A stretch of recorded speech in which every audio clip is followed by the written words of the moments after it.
Pač skiro je en resen stroj, ena resna mašina in se moraš tako do nje tudi obnašati.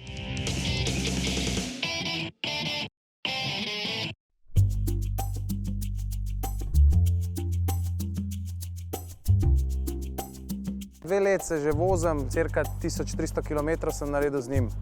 Kupil sem ga z namenom, ko imam električni avto, da dam avto filat na javno polnilnico in se odpeljem domov, potem ga grem pa iskat avto. Dostop do objektov in do vsega, center, vse je to tako na dosegu in precej skrajšen, precej pa šparaš. V 2 mesecih je bil skiro noter. Iz Kranja v Ljubljano z avtom, potem pa se presedem na kolo oziroma en teden nazaj sem kupila skiro. Ga lahko zložiš in ga odneseš v trgovino, pri kolesu pa to lahko ostaneš brez njega. V službi ga lahko potem gor nesem s sabo v pisarno. Lahko si na enem, ne vem, mogoče celo sestanku ali pa kakšnem dogodku, pa da prideš elegantno na cilj. Poprečna vožnja pri meni je okoli 5 km.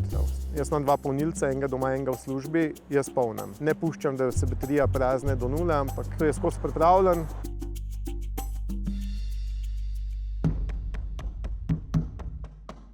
Recimo, velikokrat se zgodi pred avtobusnimi postajami, ko pride avtobus, ljudje pa nenadzorovano hitijo na avtobus, sploh ne pogledajo, pač, ko prečkajo kolesarsko stezo. Ne? In isto se ti zgodi tudi na skiroju. Potem gospa, ki gre s torbo proti avtobusu, ne gleda nikamor, sam proti vratom, ne, ona šla čez 100%. Mladi zdaj, mobiteli, samo v mobitel gledajo, na kolesarsko stopijo, težava.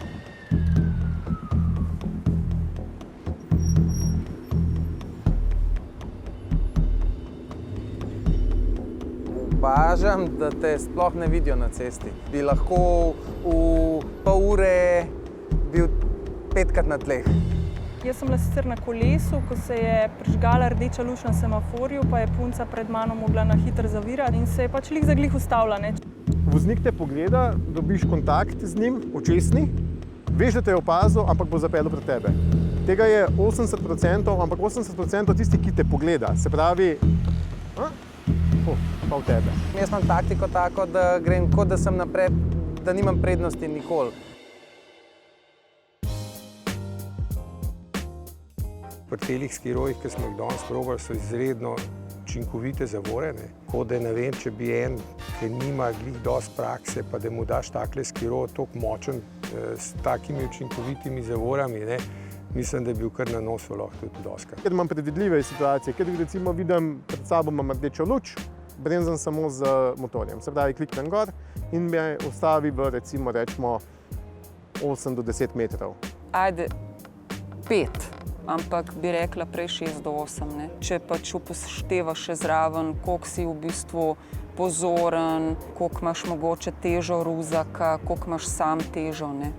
Tle smo imeli primer diskov od spredi, pa diskov od zadaj, ne. To je druga zgodba, ne. Pritisneš pri disku od spredi, ne, in če stojiš majčkeno bolj naprej, ti zadnjo gumo že dvigne, ne, če moraš na hitro ustaviti. Če imam jaz sprednjo in zadnjo zavoro, sprednji imam motor, mi naredi rekuperacijo, zadnji imam bremzo, tu s 25 do nič, tako kot obljublja proizvajalec, 4 do 5 metrov.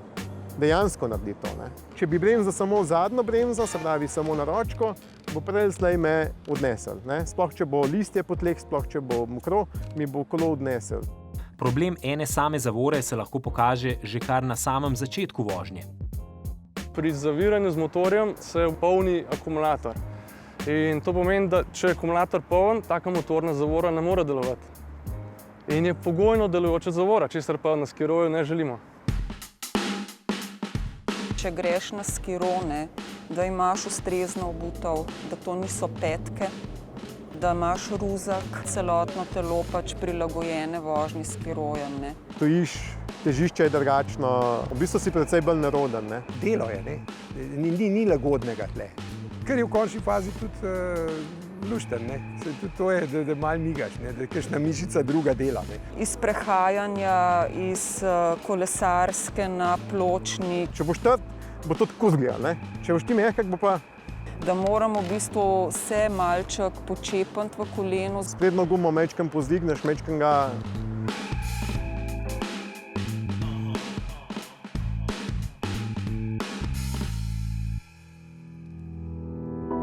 ko peleš, vidiš parkirane avtomobile, to je prvo. Se pravi, en bo lahko vrata odprl, ne vidiš ga noter, vrata, to moraš stalno gledati. Potem vse te uvoze na cesto, ki imajo na vogalu hišo, se pravi, to moraš reči, tle bo prišel en, se malo umakneš. Potem jasno, kvaliteta asfalta, barva asfalta, če se malo zasije, veš, da tle drsi. Vse te stvari moraš imeti stalno računalnik vklopljen in skozi predvidevati. Če si ti stalni voznik avta, da si zelo pogosto voziš, boš tudi na skiroju precej dobro zadevo obvladoval. Mislim, da moraš vse obvladati, ne obvladati, ampak vse probati in ga razumeti, da vidiš, s kakšnimi dilemami se ta revež ubada, pa tudi lažje už predvideval, kaj v naredu. Pa že vidiš, kako se kdo vozi. Zdaj, če se v stresu gor, pol tudi rečeš, halo, dajmo ga pustiti lepo, da grem njim. Pri kolesarjih, da sem kar zapeljala, mudi se mi, se je še daleč. Zdaj, ko vidim v bistvu, koliko rabaš, da se ustaviš ali pa kakšno hitrost imaš, počakam. Če se dva hiter vozita, pa se prehitevata, tam je mene ni strah. Obvladata, oba dva vesta, za kva se gre in tam ni problema. Problem je tiskal počas vozil, malo levo, malo desno, simo tamo, malo sanjal in ti všumim. In glih, ko bo levo zasanjal, gre sta skupaj. Če boš ti kolesarju prej pozvonil, pa ne glede na to, ali si na skiroju ali si na kolesu, se ti bo on avtomatsko odmaknil bolj na desno. Če pa bom jaz šel s polnim gasom mimo njega, se bo on ustrašil. Tako kot se bi jaz, če bi bil, ne vem, nek skiro, ki bi šel 30-35 mimo mene, bi v bistvu nagonsko zamaknil. Če ti upozoriš, samo toliko, da mu daš znak, jaz mislim, da v bistvu si več kot pol že naredil.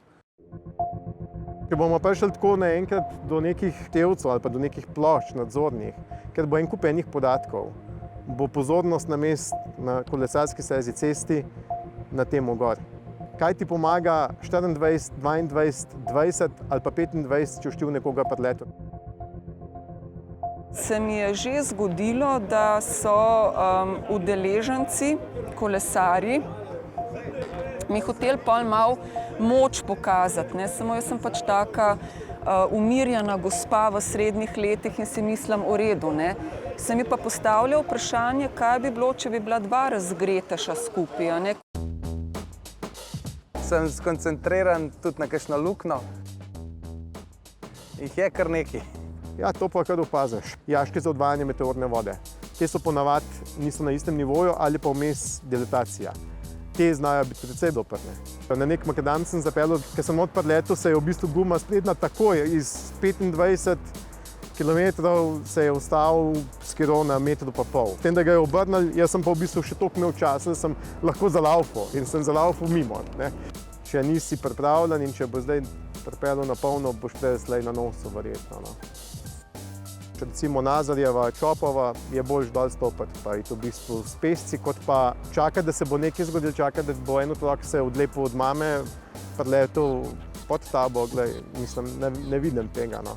Tako, ker jaz nimam red, da oni posegajo v moj prostor, se pravi na cesto, na kolesarsko stezo, tako oni nimajo radi, da jaz skirojem, pa kljub temu, da vozim 10, 8, 5, če sem hitrejši od njih, je že narobe. Da ne bi bili hitrejši od pešcev in jih s tem ogrožali, ter bili seveda tudi v prekršku, pomaga tehnika. Na aplikaciji se nastavi stopnja, stopnje so od 1 do 4 in ta prva stopnja pokriva v bistvu vse peš cone, tam, kjer ni možnosti voziti se po kolesarski progi ali po cesti. Če ni možne te omejitve, je zelo težko tudi držati to hitrost, ker te hitro zanese. Enostavno preveč obrobnikov. Nekaj sem pogledal, še danes ne vem, kaj točno je bilo, pogledal sem v desno, guma je šla v robnik in seveda je samo po tleh šlo. In v trenutku nisem mogla zabremzati, tako da sem skiro spustila, skočila dol iz njega, na srečo se skiroju ni zgodilo nič, pa niti meni, pa niti ne kolesarki. Ampak če bi bila pa recimo maksimalna hitrost, pod nobenim pogojem, da bi se varno ustavila, prišlo bi do nesreče. Nesreče so žal vse bolj pereč problem. Vse več jih je, ampak žal se lahko pripeti tudi, da ne bo bolel samo padec voznika e-skiroja. Lahko bo bolelo tudi pešce, kolesarje ter avtomobile in druge stvari ob cesti. Posledično pa lahko tudi našo denarnico. Če bi mi uporabljali neko igračo, ne vem, včasih so bili skiroji, ki niso bili e-skiroji, na nekem domačem dvorišču in lahko škodo povzročimo, ne vem, očetomu avto, pa se bojo pa družinsko zmenili, kdo bo in tisto škodo pokril. Čim se pa spravimo na cesto, ne, smo pa za vožnjo po cesti, za potencialne poškodbe odgovorni sami. Opažamo, da ljudje ne razumejo, kaj odgovornost sploh pomeni, ne. Ko imamo pri avtomobilih avtomobilsko odgovornost, dejansko s to avtomobilsko odgovornostjo mi ne zavarujemo svojega vozila, ampak zavarujemo škodo, ki jo mi povzročimo tretji osebi. Isto je v tem primeru, če smo neki uporabniki nekih mobilnih zadev v prometu, smo odgovorni za neko škodo, ki bi jo potencialno lahko povzročili tretji osebi. Zato rabimo odgovornost. Da teh odškodninskih zahtevkov, teh škod, teh zneskov ne plačujemo iz svojega žepa. Pregledate nekoga na pločniku, ali je to pešec, ali je to kolesar, ga zadanete, ta oseba lahko pade po tleh, udarec v glavo, zlom zapestja, zlom roke, ključnice in tukaj so potem odškodninski zahtevki. Kakorkoli, e-skiro je eno od novih prevoznih sredstev, ki so obnorele tudi slovenska mestna središča. Nikakor ne edino, je pa najbolj popularno. Ampak utopično bi bilo pričakovati, da bi vsaka noviteta dobila samo svojo obravnavo. Pomembno je sobivanje na obstoječih površinah. Saj, če prav razmislimo, Ne vem, kako bomo delali po cestah, ker placa ni, ne? Če se še ena zgodba pojavi, kako bomo bolj naredili.